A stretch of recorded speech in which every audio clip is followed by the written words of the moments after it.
What's your name? Aaron. Tiff. So you're Mac, right? So? You're the first paper boy around here who wasn't A boy? You must be the Brandman kid. KJ. My dad says you people own everything. You people? She's new. All right, Big Mac. Let's go. Hi guys, how are you doing? Nice to speak to you. Hey. You as well. Thanks, Howard. So yeah, I'm congratulations on the series first of all. It's fantastic. The first few episodes I've seen, it's just fantastic. I loved it. I mean, I love the fact that it's time travel, but it delves into something that we don't really see in time travel, is the fact that the people who have traveled through time get to socialize with people who we don't normally, they're not usually allowed to kind of socialize with themselves. But why I wanted to ask about your kind of involvement in the show isn't particularly about your character. I don't want to give too many spoilers away, but what was it? I mean, both of you, I think you grew up in the same period as I did in the 80s. Your adolescence was in the 80s. What was it like seeing these young guys from kind of the present day being these kids from the 80s living now? What kind of nostalgia did it bring, but both in terms of good and bad? What did you kind of realize that you'd missed, and what were the bad things that you're glad to see the back of now, that you saw these guys suddenly come out with that you'd forgotten about? Well, I guess the mixtape. Yeah. I forgot how amazing it is to be given a mixtape and to make a mixtape. Because, back in the day, you had to either use a record or with the song and be able to, do it precisely. And it made me feel a lot less hoarder-ish to still have quite a few mixtapes that I'm not getting rid of. Just had too many memories. They might just be glorified paperweights now, but they have some history. Yeah.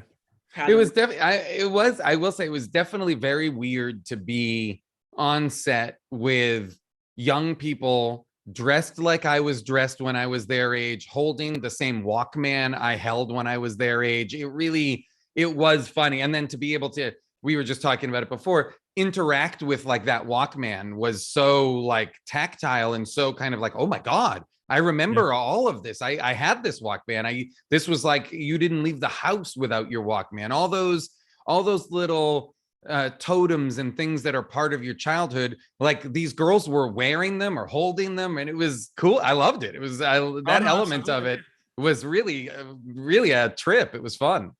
Yeah, no, absolutely. I mean, a lot of times I go online and on Amazon and stuff just to try and see if these things are still available on sale, because just to kind of have it in my living room would be fantastic. So it must have been great to see them kind of up close and personal again after all this time, no? Uh-huh. Oh yeah, it was great.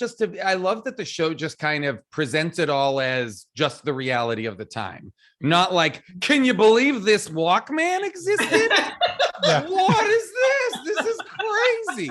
The show is like, no, this is just regular 80s life, Yeah. It doesn't kind of shine a light on like how brilliant and how groovy it was. It doesn't fetishize it, or it doesn't kind of treat it as this weird, unique thing. It's just like, nah, this is normal.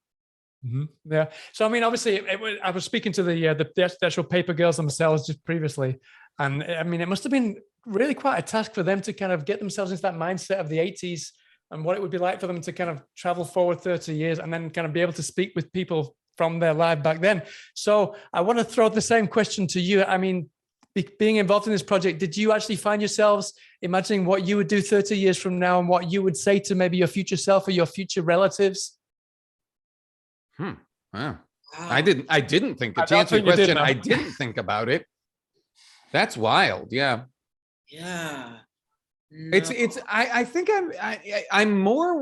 I'm just because I think we were with the paper girls so much, I was much more cognizant of what it must be to be that young and then to be where I am now, to, be, especially because, like I said before, they look like my youth.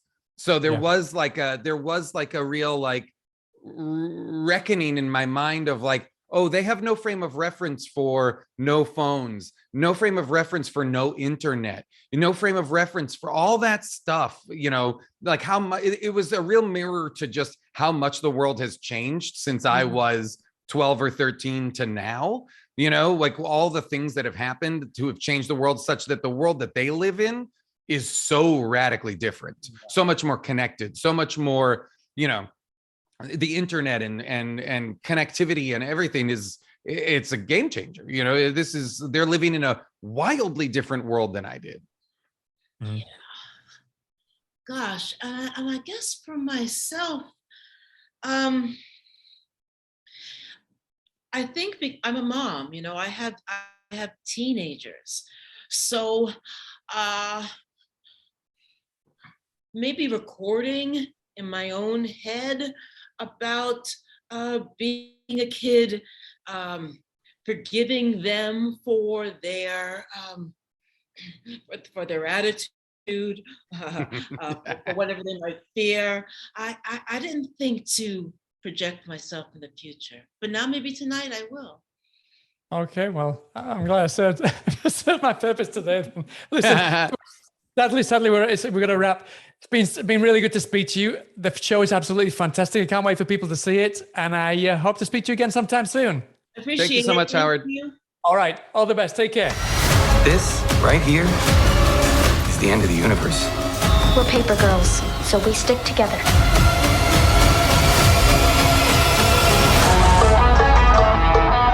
Future you is not all that bad. She did give you that rad shirt, which says dumb on it.